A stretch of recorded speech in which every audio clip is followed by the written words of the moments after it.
और जो लोग आप पे पथराव करते हैं, टेंशन मत लेना। हाथी ने कभी भौंकने वालों की परवाह नहीं करी। अच्छा देखो, किसी गांव में एक हाथी आ जाए, मैं उस दिन भी सुना रहा था किसी को, तो गांव भर के वयोवृद्ध जो बुजुर्ग लोग रहते हैं हाथ जोड़ के खड़े हो जाएंगे, जय हो गणेश जी महाराज, जय हो गणेश जी महाराज। एक सज्जन मुझसे बोले कि गांव और शहर में क्या फर्क है, तो मैंने बोला गांव में हाथी को भी लोग गणेश जी कहते हैं, और शहर में गणेश जी को भी हाथी कहें तो बहुत बड़ी बात नहीं है। और मुझे नहीं लगता कि हाथी के सिवा कोई दूसरा पशु ऐसा है जिसके आगे इतने हाथ जोड़े जाते हैं, मुझे नहीं लगता।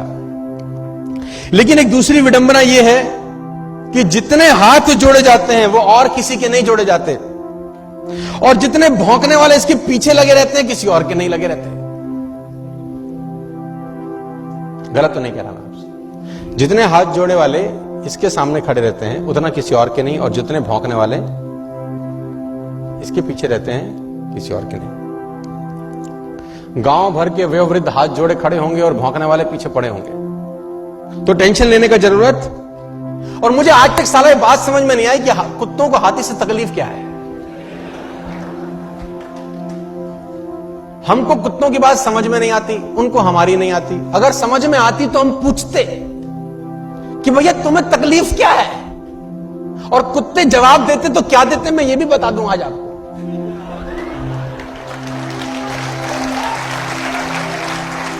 कुत्ते बोलते हमें हाथी से कोई तकलीफ नहीं है, तो फिर भौंकते क्यों हो? तो फिर भौंकते क्यों? बोले एक ही बात बोलते, हमें तो इसके आगे हाथ जोड़े खड़े हुए जो लोग हैं ना, वो सहन नहीं हो रहे साला।